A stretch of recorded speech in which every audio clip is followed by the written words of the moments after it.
Sweetheart, there you are. Oh, come here. Did you have a nice shower? Yeah.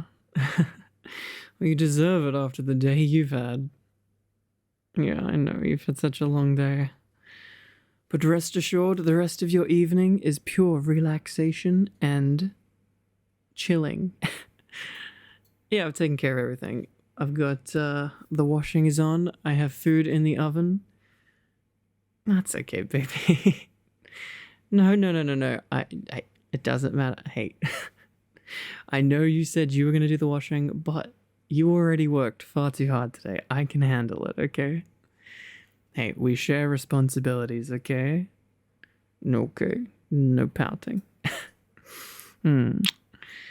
But no, dinner's in the oven. We have about an hour to kill, and I was thinking it has been far too long since we've picked up the Hobbit. Like, it's been weeks. What do you reckon? You want to cuddle up and continue where we left off? Okay. Well, come here then. Yeah, just get comfy. I've obviously already prepared tea for us because why wouldn't I have?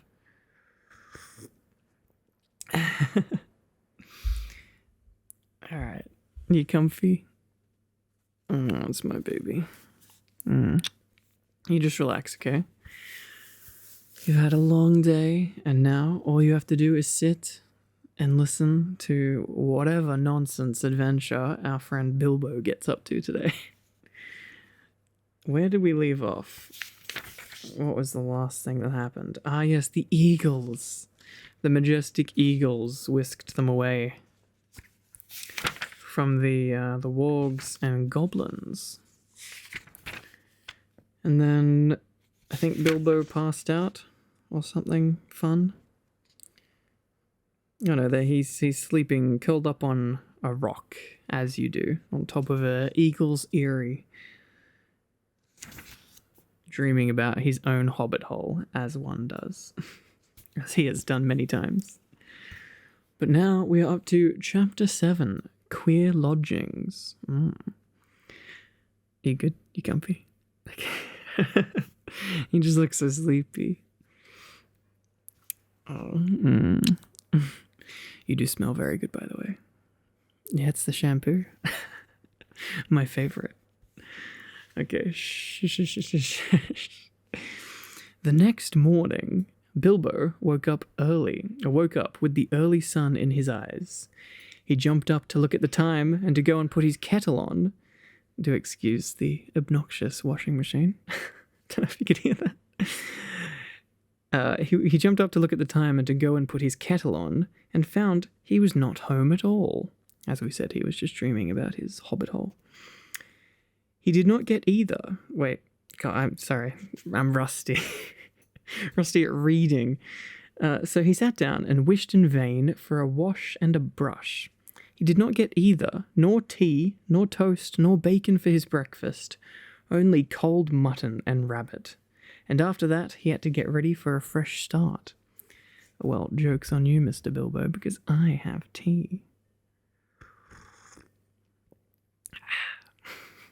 Do you want a sip of yours? Do you want me to bring it to your mouth? Here you go.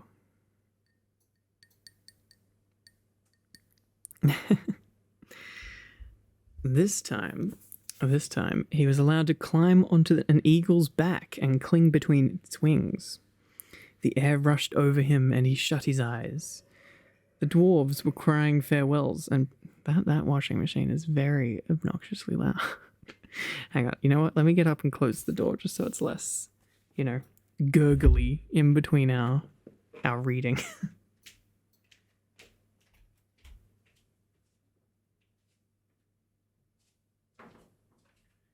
All right. Better. Okay, back and comfy.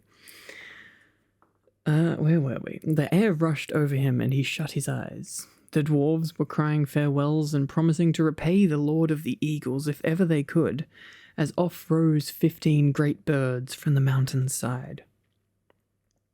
The sun was still close to the eastern edge of things. The morning was cool, and the mists were in the valleys and hollows, and twined here and there about the peaks and pinnacles of the hills. Bilbo opened an eye to peep, and saw that the birds were already high up and the world was far away, and the mountains were falling back behind them into the distance. He shut his eyes again and held on tighter. "Don't pinch," said his eagle. "You need not be frightened like a rabbit, even if you look rather like one. It is a fair morning with little wind. What is finer than flying?" Bilbo would have liked to say, "A warm bath and a late breakfast on the lawn afterwards," but he thought it better to say nothing at all, and to let go his clutch just a tiny bit. After a good while, the eagles must have seen the point they were making for, even from their great height, for they began to go down, circling round in great spirals. They did this for a... lost my spot. Hang on. They did this for a long while, and at last the hobbit opened his eyes again. The earth was much nearer, and below them were trees that looked like oaks and elms, and wide grasslands, and a river running through it all. But cropping out of the ground, right in the path of the stream which looped itself about it, was a great rock, almost a hill of stone, like a last outpost of the distant mountains, or a huge piece cast miles into the plain by some giant among giants. Quickly now to the top of this rock the eagles swooped one by one and set down their passengers. "Farewell," they cried, "wherever you fare, till your eyries receive you at journey's end." That is the polite thing to say amongst eagles.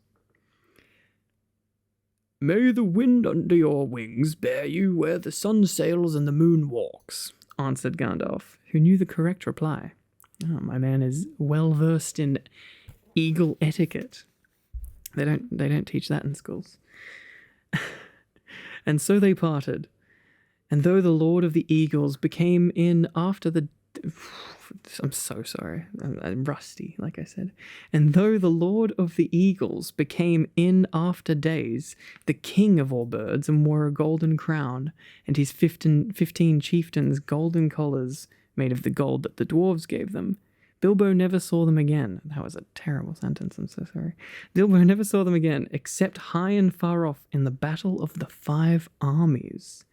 But as that comes in at the end of this tale, we will say no more about it now. Ooh, the foreshadowing. There was a great... I'm inventing words now. There was a flat space on top of the hill of stone, and a well-worn path with many steps leading down it to the river, across which a ford of huge flat stones led to the grassland beyond the stream. There was a little cave, a wholesome one, with a pebbly floor, at the foot of the steps and near the end of the stony ford. Here the party gathered and discussed what is to be done. "I always meant to see you all safe, if possible, over the mountains," said the wizard, "and now, by good management and good luck, I have done it. Indeed, we are now a good deal further east than I ever meant to come with you, for after all this is not my adventure. I may look in on it again before it is all over, but in the meanwhile I have some other pressing business to attend to." The dwarves groaned and looked most distressed, and Bilbo wept.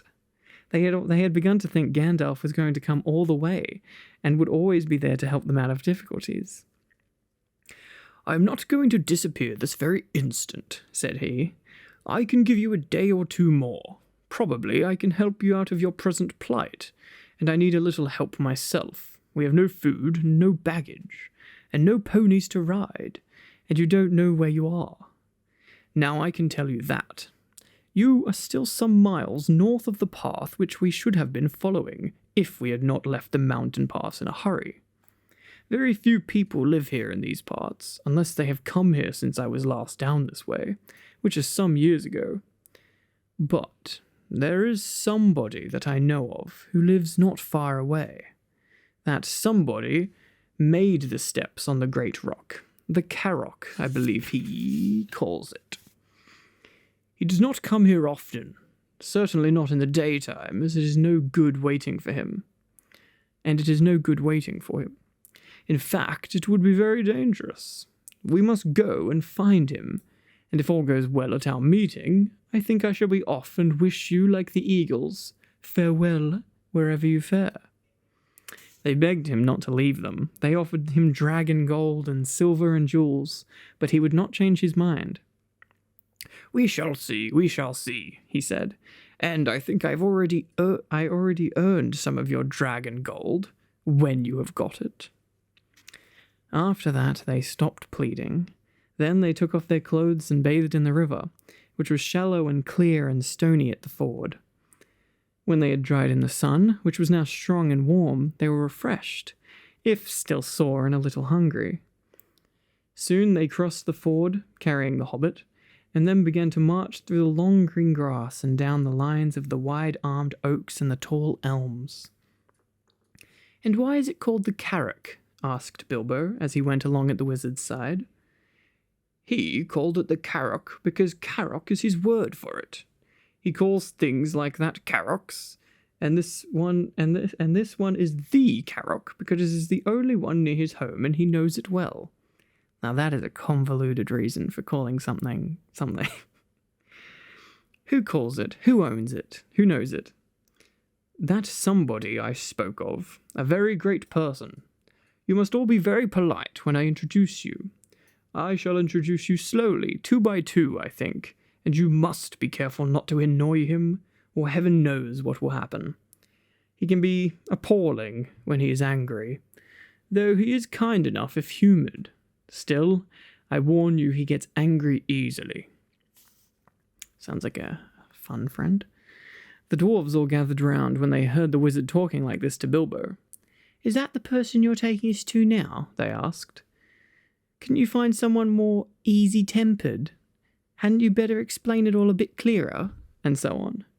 "Yes, it certainly is. No, I could not. And I was explaining very carefully," answered the wizard, crossly. "If you must know more, his name is Beorn. He is very strong, and he is a skin changer." "What? A furrier? A man that calls rabbits conies when he doesn't turn their skins into squirrels?" asked Bilbo. "Good gracious heavens, no, no, no, no," said Gandalf. "Don't be a fool, Mr. Baggins, if you can help it. And in the name of all wonder, don't mention the word furrier to him as long as you are within 100 miles of his house. Nor rug, cape, tippet, muff, nor any other such unfortunate word. He is a skin changer. He changes his skin. Sometimes he is a huge black bear. Sometimes he is a great strong black-haired man with huge arms and a great beard. I cannot tell you much more, though that ought to be enough. Some say that he is bear descended from the great and ancient bears of the mountains that lived there before giants came. Others say that he is a man descended... Oh, I was like, did I read the same line again? No, continuing. Others say that he is a man descended from the first men who lived before Smaug or the other dragons came into this part of the world, and before the goblins came into the hills out of the north. I cannot say, though I fancy the last is the true tale. He is not the sort of person to ask questions of. At any rate, he is under no enchantment but his own. He lives in an oak wood and has a great wooden house. And as a man, he keeps cattle and horses which are nearly as marvellous as himself. They work for him and talk to him. He does not eat them, nor does he hunt or eat wild animals. He keeps hives and hives of great fierce bees, and lives most on cream and honey. As a bear, he ranges far and wide. I once saw him sitting all alone on the top of the Carrock at night, watching the moon sinking towards the misty mountains. And I heard him growl in the tongue of bears. The day will come when they will perish and I shall go back. That is why I believe he once came from the mountains himself. Bilbo and the dwarves had now plenty to think about, and they asked no more questions. They still had a long way to walk before them. Up slope and down dale they plodded. It grew very hot, Sometimes they rested under the trees, and then Bilbo felt so hungry that he would have eaten acorns if any had been ripe enough yet to have fallen to the ground. It was the middle of the afternoon before they noticed the great patches of flowers had begun to spring up, all the same kinds growing together as if they had been planted. Especially there was clover, waving patches of coxcomb clover, and purple clover, and wide stretches of short, white, sweet, honey-smelling clover. There was a buzzing and whirring and a droning in the air. Bees were busy everywhere, and such bees! Bilbo had never seen anything like them. If one was to sting me, he thought, I should swell up as big as I am. They were bigger than hornets. The drones were bigger than your thumb, a good deal, and the bands of yellow on their deep black bodies shone like fiery gold. "We are getting near," said Gandalf. "We are on the edge of his bee pastures." After a while they came to a belt of tall and very ancient oaks, and beyond these to a high thorn hedge, through which you could neither see nor scramble. "You had better wait here," said the wizard to the dwarves, "and when I call or whistle, begin to come after me. You will see the way I go, but only in pairs, mind. About 5 minutes between each pair of you. Bomba is fattest and will do for 2. He had better come alone and last." Damn, that's harsh. "Come on, Mr. Baggins. There is a gate somewhere round this way." And with that, he went off along the hedge, taking the frightened hobbit with him. They soon came to a wooden gate, high and broad, beyond which they could see gardens and a cluster of low wooden buildings, some thatched and made of unshaped logs, barns, stables, sheds, and a long, low wooden house. Inside, on the southward side of the great hedge, were rows and rows of hives with bell-shaped tops made of straw. The noise of the giant bees flowing to and fro and crawling in and out filled all the air. The hobbit, or rather the wizard and the hobbit, pushed open the heavy creaking gate and went down a wide track towards the house. Some horses, very sleek and well-groomed, trotted up across the grass and looked at them, intently with their very intelligent faces. Then off they galloped to the buildings. "They have gone to tell him of the arrival of strangers," said Gandalf. You ever just have like a fun talking horse in your garden? Sounds like a handy thing to have. My throat is already going. It's okay, tea to the rescue. How you doing, honey? You comfy? Soon they reached a courtyard, 3 walls of which were formed by the wooden house and its 2 long wings. In the middle there was lying a great oak trunk with many lopped branches beside it. Standing near was a huge man with thick black beard and hair, and with great bare arms and legs with knotted muscles. He was clothed in a tunic of wool down to his knees, and was leaning on a large axe. The horses were standing by him with their noses at his shoulder. "Ugh, here they are," he said to the horses. "They don't look dangerous. You can be off." He laughed a great rolling laugh, putting down his axe, and came forward. "Who are you, and what do you want?" he asked gruffly, standing in front of them and towering tall above Gandalf. As for Bilbo, he could easily have trotted through his legs without ducking his head to miss the fringe of the man's brown tunic. "I am Gandalf," said the wizard. "Never heard of him," growled the man. "And what's this little fellow?" he said, stooping down to frown at the hobbit with his bushy black eyebrows. "This is Mr. Baggins, a hobbit of good family and unimpeachable reputation," said Gandalf. Bilbo bowed.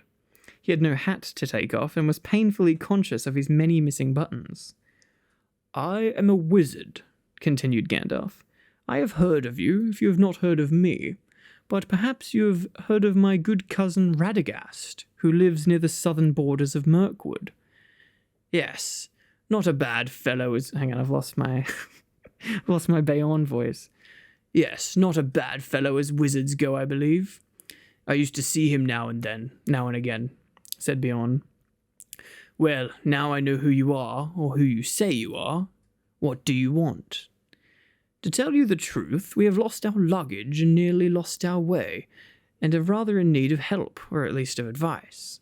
I may say we have had rather a bad time with goblins in the mountains.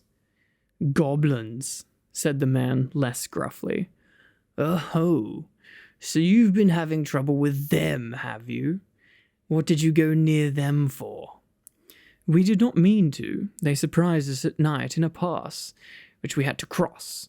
We were coming out of the lands over west into these countries. It is a long tale.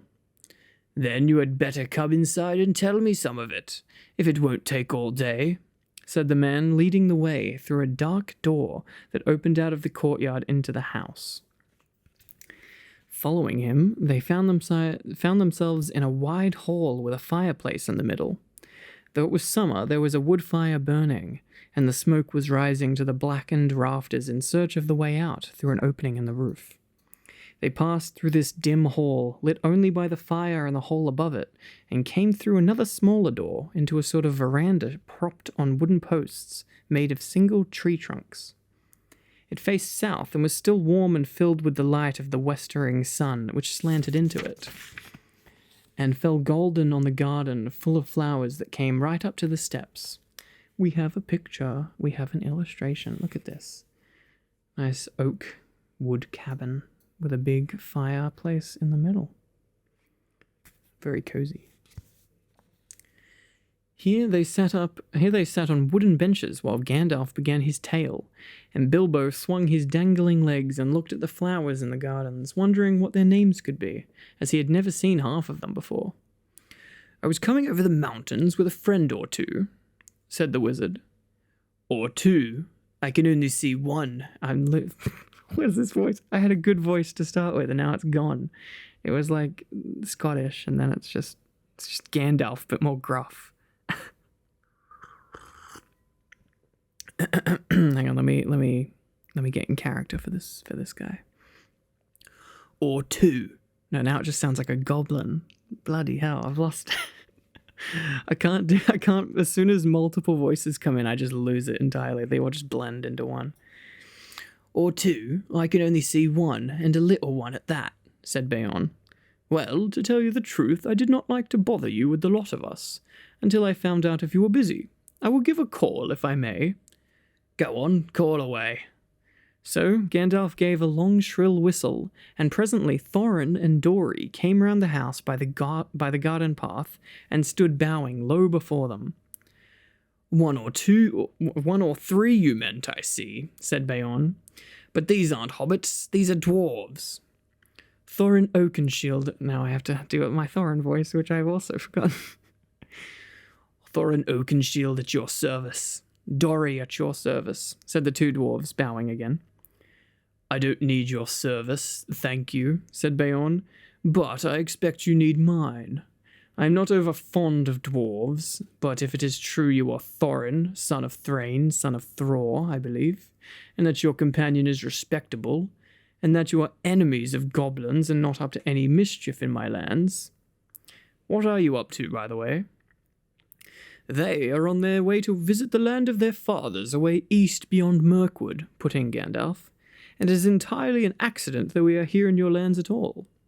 We were crossing by the high pass that should have brought us to the road that lies to the south of your country, but when we were attacked by the evil goblins, as I was about to tell you. Go on telling, then, said Beorn, who was never very polite. We can tell. There was a terrible storm, and stone giants were out hurling rocks, and at the head of the pass we took refuge in a cave, the Hobbit and I and several of our companions. Do you call two several? Well, no, as a matter of fact, there were more than two. Where are they? Killed? Eaten? Gone home? Well, no, they don't seem all to have come when I whistled. Shy, I expect. You see, we are very much afraid that we are rather a lot for you to entertain.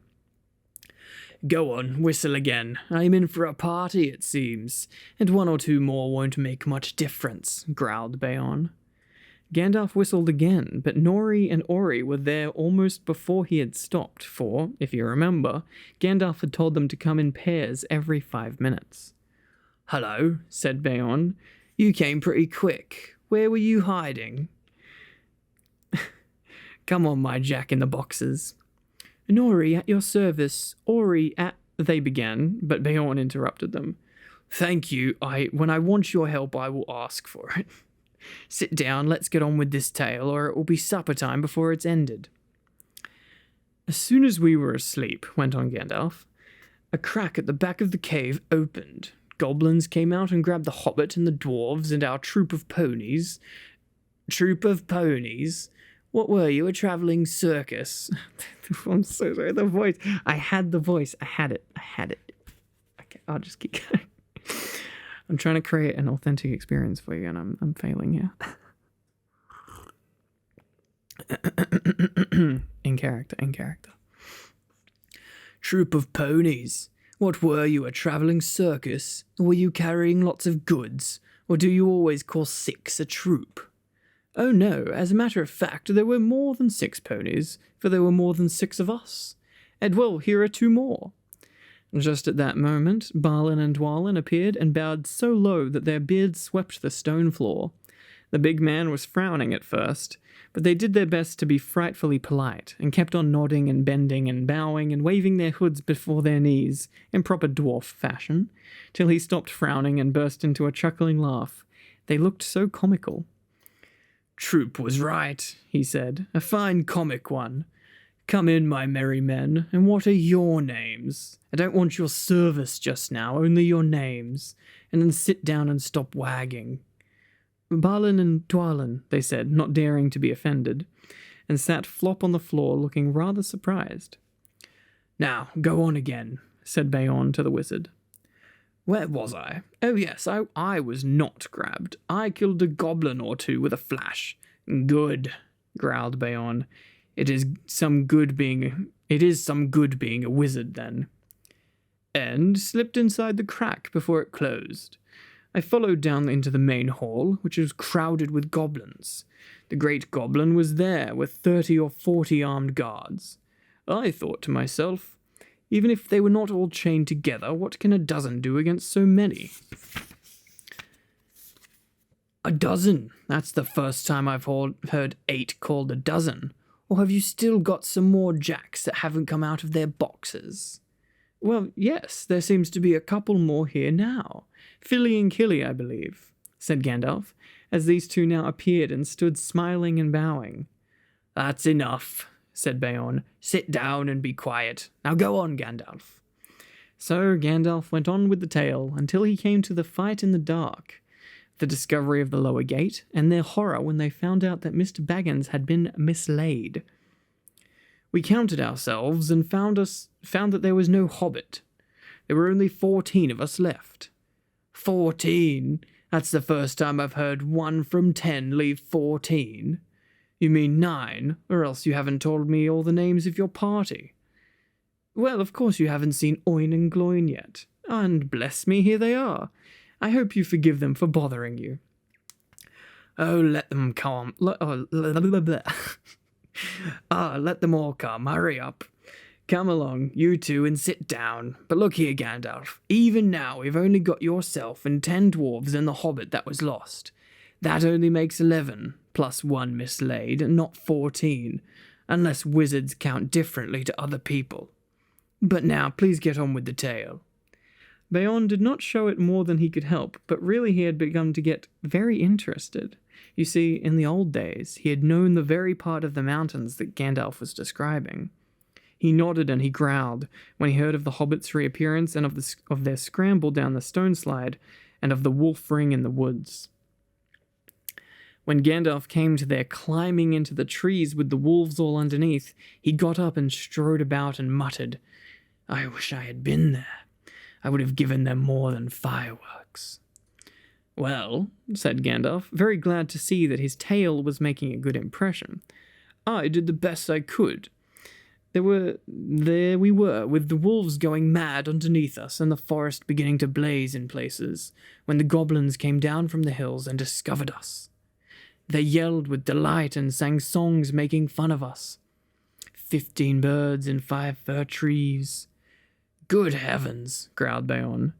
Don't pretend that goblins can't count. They can. 12 isn't 15, and they know it. And so do I. There were Biffa and Boffa as well. I haven't ventured to introduce them before, but here they are. In came Biffa and Boffa. And me, gasped Bomba, puffing up behind. He was fat and also angry at being left till last. He refused to wait 5 minutes and followed immediately after the other two. Well, now there are 15 of you, and since goblins can count, I suppose that is all there were up in the trees. Now perhaps we can finish this story without any more interruptions. Mr. Baggins saw then how clever Gandalf had been. The interruptions had really made Bayonne more interested in the story, and the story had kept him from sending the dwarves off at once like suspicious beggars. He never invited people into his house, if he could help it. He had very few friends, and they lived a good way away, and he never invited more than a couple of these to his house at a time. Now he had got 15 strangers sitting in his porch. By the time the wizard had finished his tale and had told of the eagle's rescue and of how they had all been brought to the Carrock, the sun had fallen behind the peaks of the misty mountains, and the shadows were long in Bayonne's garden. A very good tale, said he. The best I have heard for a long while. If all beggars could tell such good one, if all beggars could tell such a good one, they might find me kinder. You may be making it all up, of course, but you deserve a supper for the story all the same. Let's have something to eat. Yes, please, they all said together. Thank you very much. How's our dinner coming along? We've got about 20 minutes. 20 minutes? And how long's the chapter left? Oh no, there's a song up ahead. Oh boy. We have a fair few pages left, my darling. It's all good. Let's continue on, shall we? Inside the hall, it was now quite dark. Bayonne clapped his hands, and in trotted 4 beautiful white ponies and several large, long-bodied grey dogs. Bayonne said something to them in a queer language, like animal noises turned into talk. They went out again and soon came back carrying torches in their mouths, which they lit at the fire and stuck in low brackets on the pillars of the hall about the central hearth. Hearth. The dogs could stand on their hind legs when they wished, and carry things with their forefeet. Quickly they got out boards and trestles from the side walls and set them up near the fire. Then, bah, bah, was heard, and in came some snow-white sheep led by a large coal-black ram.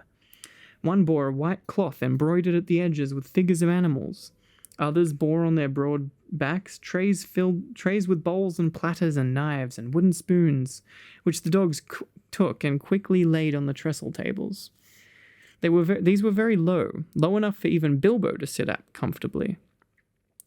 Beside them, a pony pushed 2 low-seated benches with wide rush bottoms and little short, thick legs for Gandalf and Thorin, while at the far end he put Bayonne's big black chair of the same sort, in which he sat with his great legs stuck far out under the table.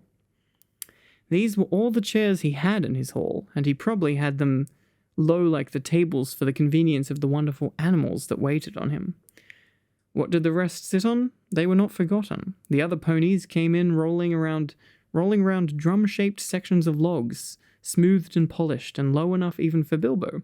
So soon they were all seated at Bayonne's table, and the hall had not seen such a gathering for many a year. There they had supper, or a dinner, such as they had not had since they left the last homely house in the west and said goodbye to Elrond. The light of the torches and the firelight flickered about them, and on the table were 2 tall red beeswax candles.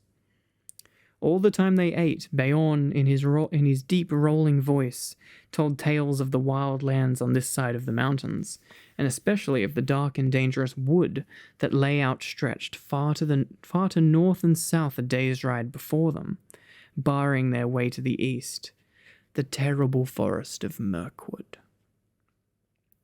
The dwarves listened and shook their beards, for they knew that they must soon venture into that forest.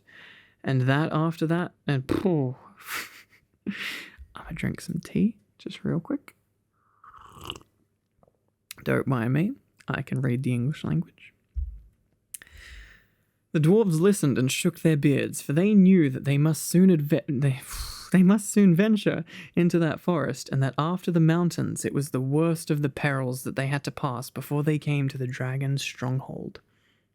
When dinner was over, they began to tell tales of their own, but Bayon seemed to be growing drowsy, and paid little heed to them. They spoke most of the gold and silver and jewels and the making of things by smithcraft, and Bayon did not appear to care for such things. There were no things of gold or silver in his hall, and few save the knives were made of metal at all. They sat long at the table with their wooden drinking bowls filled with mead. The dark night came on outside. The fires in the middle of the hall were built with fresh logs, and the torches were put out, and still they sat in the light of the dancing flames, with the pillars of the house standing tall behind them, and dark at the top like trees of the forest. Whether it was magic or not, it seemed to Bilbo that he heard a sound like wind in the branches stirring in the rafters, and the hoot of owls. Soon he began to nod with sleep, and the voices seemed to grow far away, until he woke with a start. The great door had creaked and slammed. Bayon was gone. The dwarves were sitting cross-legged on the floor around the fire, and presently they began to sing. Some of the verses were like this, but there were many more, and their singing went on for a long while. The wind was on the withered heath, but in the forest stirred no leaf. Why does that sound like Ivan Poker? The shadows lay by night and day, and darklings silent crept beneath. The wind came down from mountains cold, and like a tide it roared and rolled. The branches groaned, the forest moaned, and leaves were laid upon the mould. The wind went on from west to east, or movement in the forest ceased, but shrill and harsh across the marsh, in whistling voices were released. The grasses hissed, the tassels bent, the reeds were rattling, on it went, over shaken pool under heaven's cool. I lost my rhythm. Where racing clouds were torn and rent. It passed the lonely mountain bare, and swept above the dragon's lair. There black and dark lay boulders stark, and flying smoke was in the air. It left the world and took its flight over the wide seas of the night. The moon set sail upon the gale, and stars were fanned to leaping light.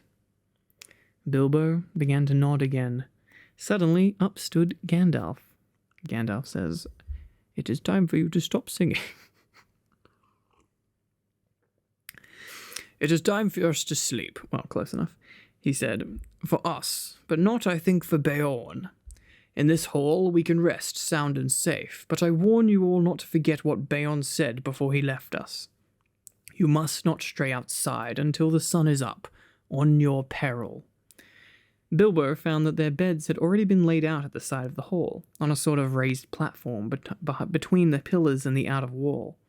For him, there was a little mattress of straw and woolen blankets. He snuggled into them very gladly, summertime though it was. The fire burned low, and he fell asleep. Yet in the night he woke.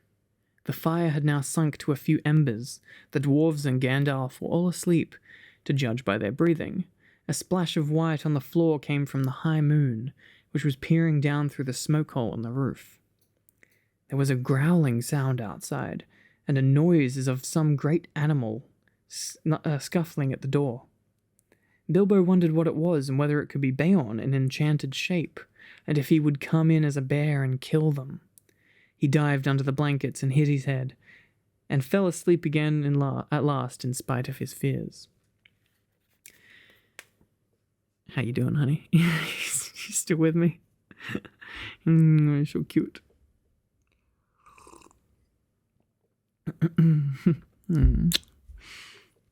It was full morning when he awoke. One of the dwarves had fallen over him in the shadows where he lay, and had rolled down with a bump from the platform onto the floor. It was Boffer, and he was grumbling about it when Bilbo opened his eyes. "Get up, lazy bones," he said, "or there will be no breakfast left for you." Up jumped Bilbo. "Breakfast?" he cried. "Where is breakfast?" "Mostly inside us," answered the other dwarves, who were moving about the hall, "but what is left is out on the veranda. We have been about looking for Beorn ever since the sun got up, but there is no sign of him anywhere, though we found breakfast laid as soon as we went out." "Where is Gandalf?" asked Bilbo, moving off to find something to eat as quick as he could. "Oh, out and about somewhere," they told him. But he saw no sign of the wizard all that day until the evening.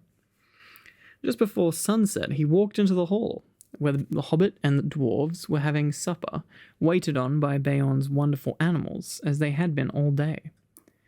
Of Beorn they had seen and heard nothing since the night before, and they were getting puzzled. "Where is our host, and where have you been all day yourself?" they all cried. "One question at a time, and none till after supper. I haven't had a bite since breakfast." At last, Gandalf pushed away his plate and jug. He had eaten 2 whole loaves, with masses of butter and honey and clotted cream, and drunk at least a quart of mead. And he took out his pipe. "I will answer the second question first," he said. "But bless me, this is a splendid place for smoke rings." Indeed, for a long time they could get nothing more out of him. He was so busy sending smoke rings, dodging around the pillars of the hall, changing them into all sorts of different shapes and colours, and setting them at last, chasing one another out the hole in the roof. They must have looked very queer from outside, popping out into the air one after another, green, blue, red, silver grey, yellow, white, big ones, little ones dodging through big ones and joining into figure eights, and going off like a flock of birds into the distance. "I have been picking out bear tracks," he said at last. "There must have been a regular bears meeting outside last night. I soon saw that Beorn could not have made them all. There were far too many of them, and they were of various sizes too. I should say that there were little bears, large bears, ordinary bears, and gigantic big bears, all dancing outside from dark to nearly dawn. They came from every direction, except from the west over the river, from the mountains. In that direction only one set of footprints led. None coming, only ones going away from here. I followed these as far as the Carrock. There they disappeared into the river, but the water was too deep and strong beyond the rock for me to cross. It is easy enough, as you remember, to get from this bank to the Carrock by the ford, but on the other side is a cliff standing up from a swirling channel. I had to walk miles before I found a place where the river was wide and shallow enough for me to wade and swim, and then miles back again to pick up the tracks again. By that time it was too late for me to follow them far. They went straight off into the direction of the pine woods on the east side of the Misty Mountains, where we had our pleasant little party with the wargs the night before last. And now I think I have answered your first question too," ended Gandalf, and he sat a long while silent. Bilbo thought he knew what the wizard meant. "What shall we do," he cried, "if he leads all the wargs and the goblins down here? We shall all be caught and killed. I thought you said he was not a friend of theirs." "So I did. And don't be silly. You'd better go to bed. Your wits are sleepy." The Hobbit felt quite crushed, and as there seemed nothing else to do, he did go to bed, and while the dwarves were still singing songs, he dropped asleep, still puzzling his little head about Beorn, till he dreamed a dream of hundreds of black bears dancing slow, heavy dances, round and round in the moonlight in the courtyard. Then he woke up when everyone else was asleep, and he heard the same scraping, scuffling, snuffling, and growling as before. Next morning, they were all wakened by Beorn himself. So,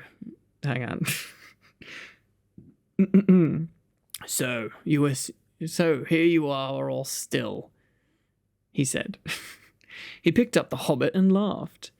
"Not eaten by wargs or goblins or wicked bears yet, I see," and he poked Mr. Baggin's waistcoat most disrespectfully.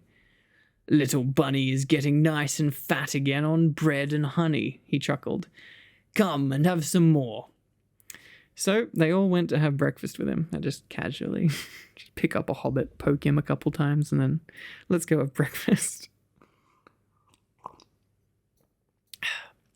Beorn was most jolly for a change. Indeed, he seemed to be in splendidly good humour, and set them all laughing with his funny stories. Nor did they have to wonder long where he had been or why he was so nice to them, for he told them himself. He had been over the river and right back up into the mountains, from which you can guess that he could travel quickly, in bear shape at any rate. From the burnt wolf glade he had soon found out that part of their story was true, but he had found more than that. He had caught a warg and a goblin wandering in the woods. From these he had got news. The goblin patrols were still hunting with wargs for the dwarves, and they were fiercely angry because of the death of the great goblin, and also because of the burning of the chief wolf's nose, and the death from the wizard's fire of many of his chief servants. So much they told him when he forced them, but he guessed there was more wickedness than this afoot, and that a great raid of the whole goblin army with their wolf allies into the lands, shadowed by the mountains, might soon be made to find the dwarves, or to take vengeance on the men and creatures that lived there, and who they thought must be sheltering them.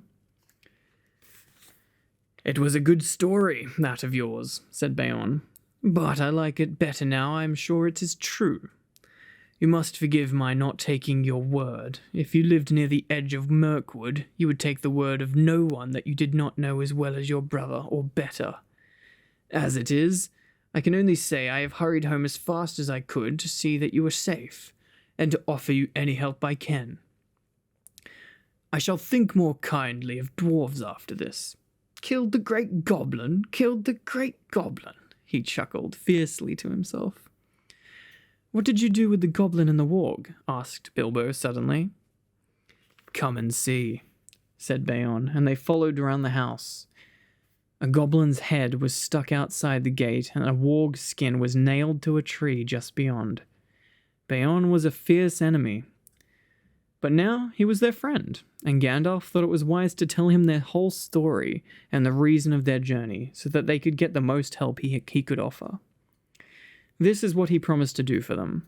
He would provide ponies for each of them and a horse for Gandalf, for their journey to the forest, and he would lade them with food to last them for weeks with care, and packed so as to be as easy as possible to carry. Nuts, flour, sealed jars of dried fruits, and red earthenware pots of honey, and twice-baked cakes that would keep good a long time, and on a little of which they could march far.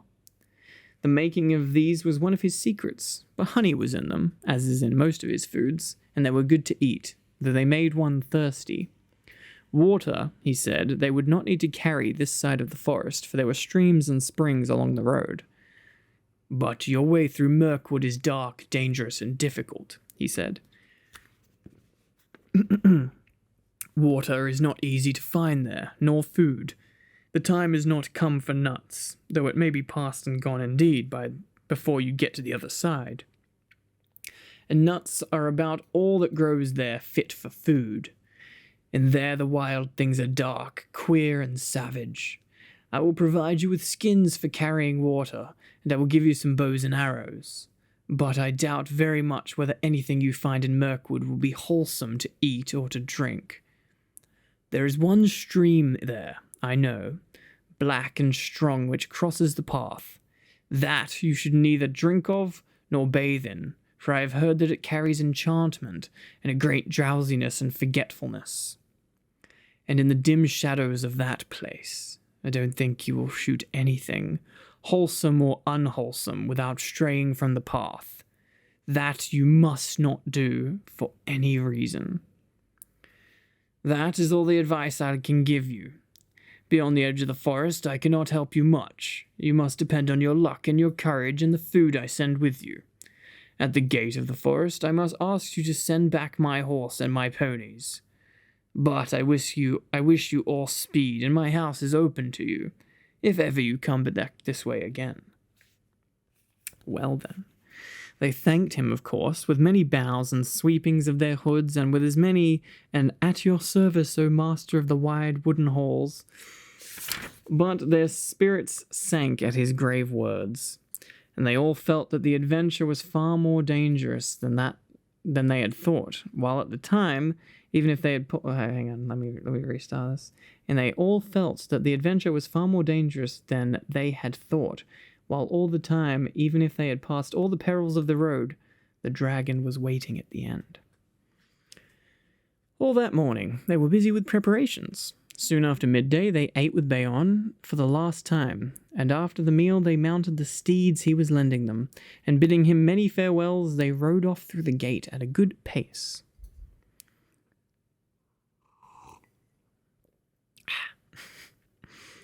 As soon as they left his high hedges at the east of his fenced lands, they turned north, and then bore to the northwest. By his advice, they were no longer making for the main forest road to the south of his land. Had they followed the path would have led them downstream from the mountains that joined the great river miles south of the 𝘐𝘭𝘶𝘵. At that point, there was a deep ford which they might have passed, if they had still had their ponies, and beyond that a track led to the skirts of the wood and to the entrance of the old forest road. But Bayon had warned them that that way was now often used by the goblins. While the forest road itself, he had heard, was overgrown and disused at the eastern end, and led to impassable marshes, where the paths had long been lost. Its eastern opening had also always been far to the south of the Lonely Mountain, which would have left them still with a long and difficult northward march when they got to the other side. North of the 𝘐𝘭𝘶, oh, listen to that. Dinner's ready.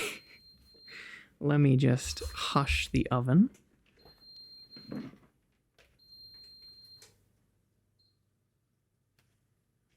How's that timing for you?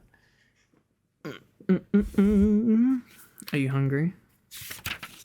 I'm hungry. It's okay, we've only got a couple pages left. I think the washing should also be done soonish.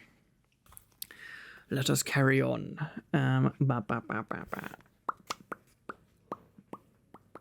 Where were we?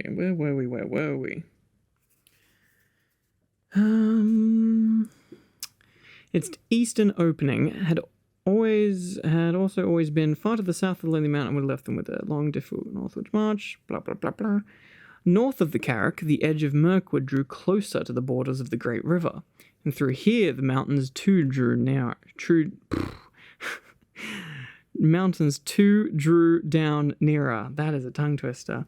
Bayon advised them to take this way, for at a place a few days' ride due north of the 𝘐𝘭𝘶 was the gate of a little-known pathway through Mirkwood that led almost straight towards the Lonely Mountain.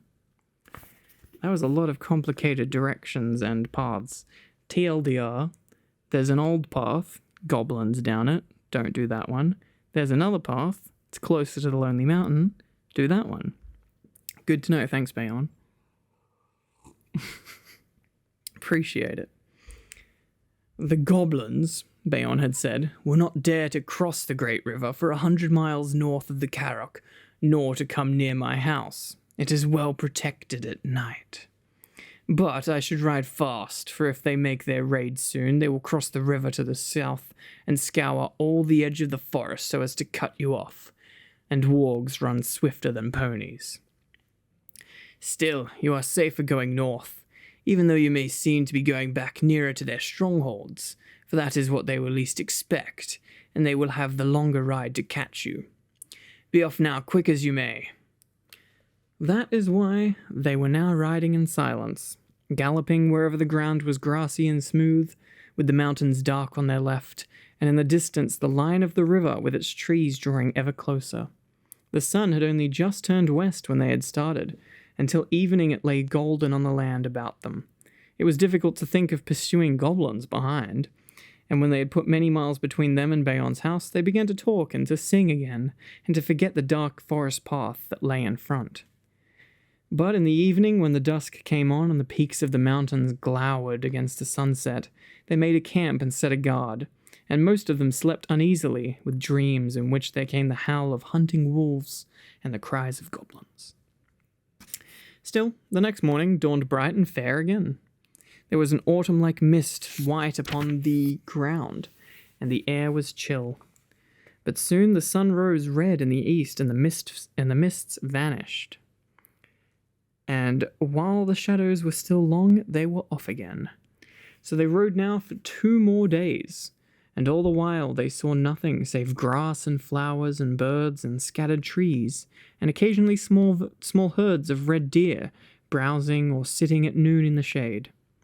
Sometimes Bilbo saw the horns of the harts sticking out of the long grass, and at first he thought they were dead branches of trees.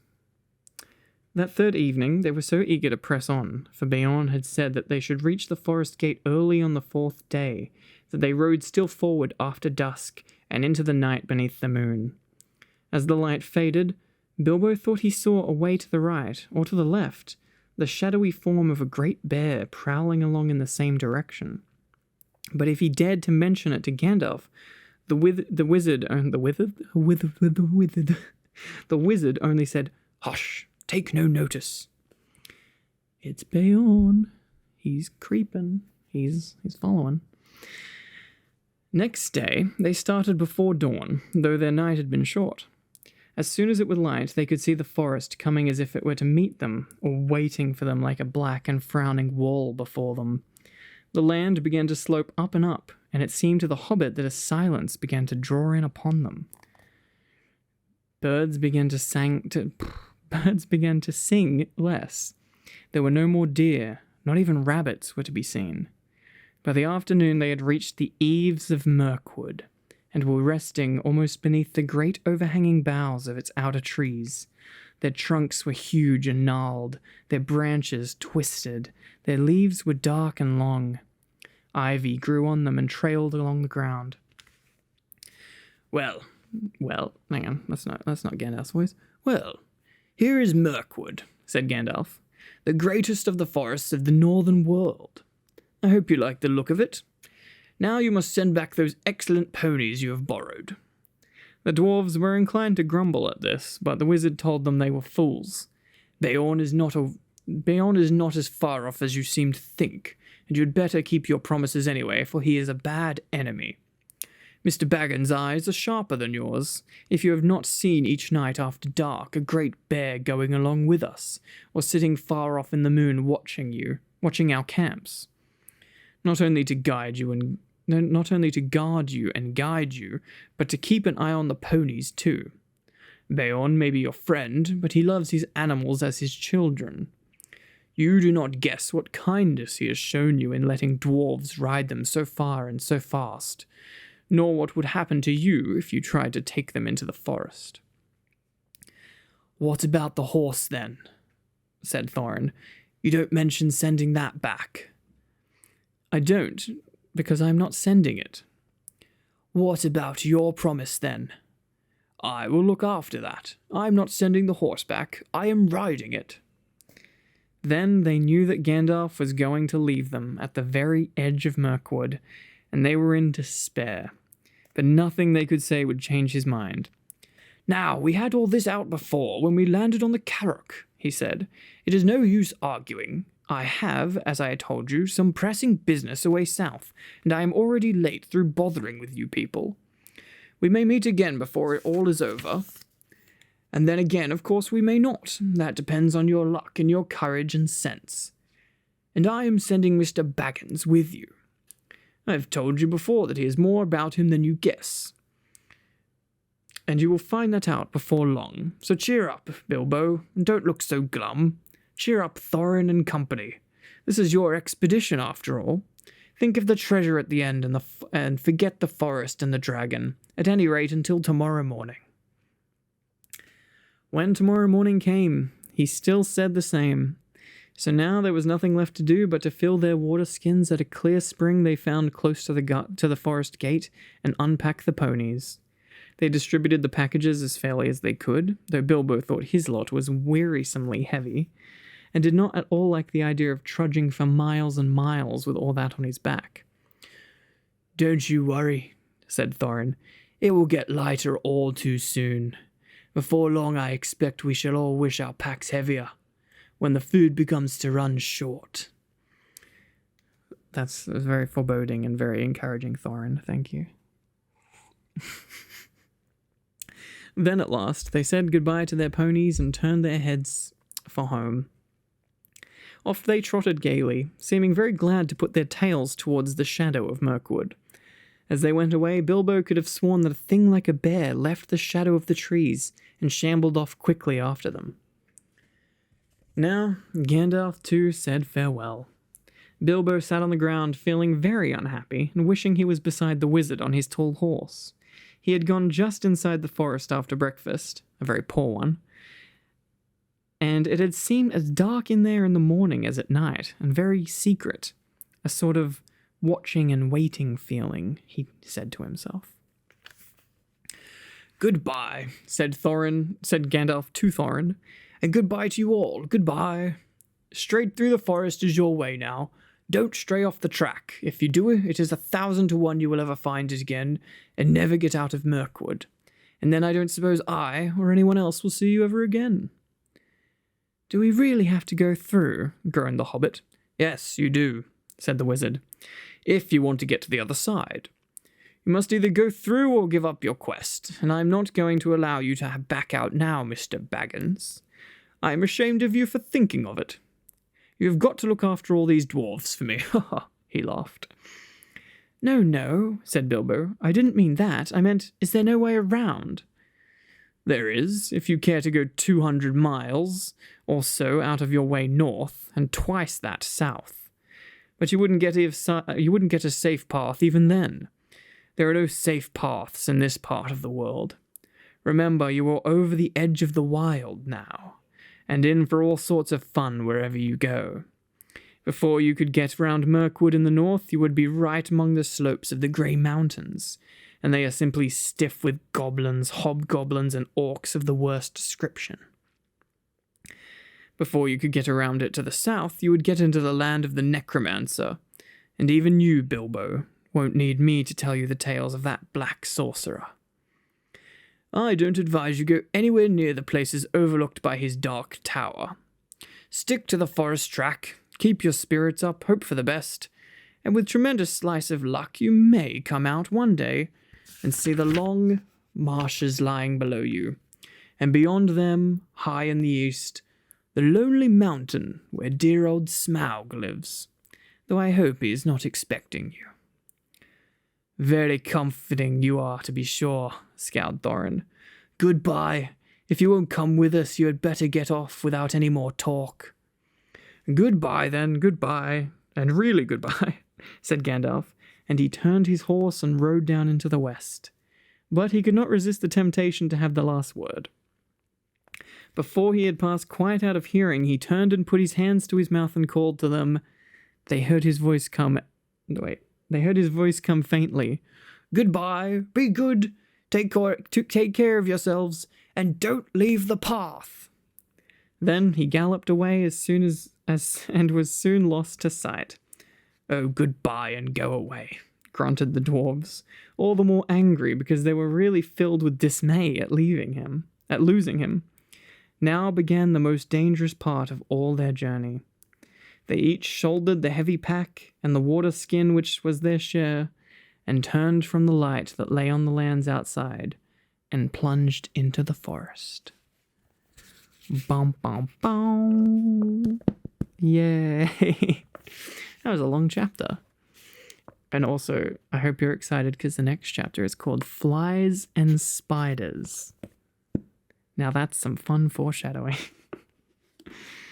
We're getting through it. We're like halfway through the book now. Very exciting. I'm glad we've caught up. It's been a while. I'm sorry. I guess we've both been pretty busy, so I haven't got to catch up on things, but we can continue very soon. Okay? Okay, my sleepy little panda. You almost falling asleep there? I mean, if you were in Bayon's little wood cabin, I'm sure it would be very comfy to fall asleep. Now, I'm going to go be one of Bayon's sheep and serve you some dinner. Okay. You just rest here, okay? Okay. I'll see you in a bit.